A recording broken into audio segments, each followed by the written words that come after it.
বিশ্ব পরিবেশ দিবস উপলক্ষে গলসি ২ নম্বর ব্লকের ছালালপুর গ্রামে বিজেপির উদ্যোগে বৃক্ষরোপণ কর্মসূচি অনুষ্ঠিত হলো। অনুষ্ঠানে উপস্থিত ছিলেন গলসির বিধায়ক রাজু পাত্র, খণ্ডঘোষ মণ্ডল ১ সভাপতি কানন মাঝি, রাজ্য এসটি মোর্চার নেতা শিবরাম হাঁসদা, গলসির বিজেপি নেতা কালিকা রঞ্জন চ্যাটার্জি সহ দলীয় অন্যান্য নেতারা।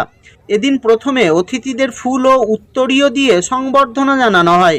এরপর দলের নেতারা পরিবেশ রক্ষায় বৃক্ষরোপণের গুরুত্ব নিয়ে বক্তব্য রাখেন এবং কর্মসূচি শেষে বিধায়ক রাজু পাত্র চারা গাছ রোপণ করেন।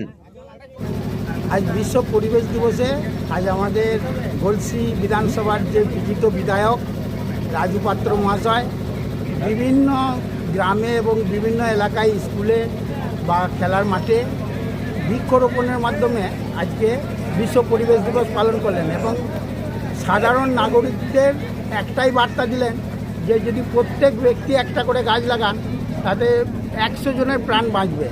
এই গাছটা শুধু লাগালেই হবে না, গাছটাকে পুরো বৃক্ষে পরিণত করতে হবে।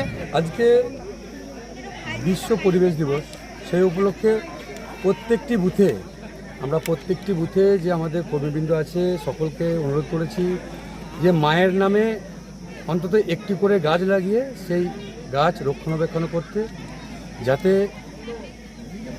আজকে যে পরিবেশ আমাদেরকে প্রতিশোধ স্বরূপ আজকে যখন প্রচণ্ড তাপমাত্রা বেড়ে গেছে, মানুষ গরমে থাকতে পারছে না, এর জন্য একটা জনমুখী প্রকল্প, কেন্দ্র সরকারের প্রকল্প, যেটা মানুষের মধ্যে চেতনা আনবে এবং পরিবেশকে ঠিক রাখবে, যার জন্য এই সূচনা।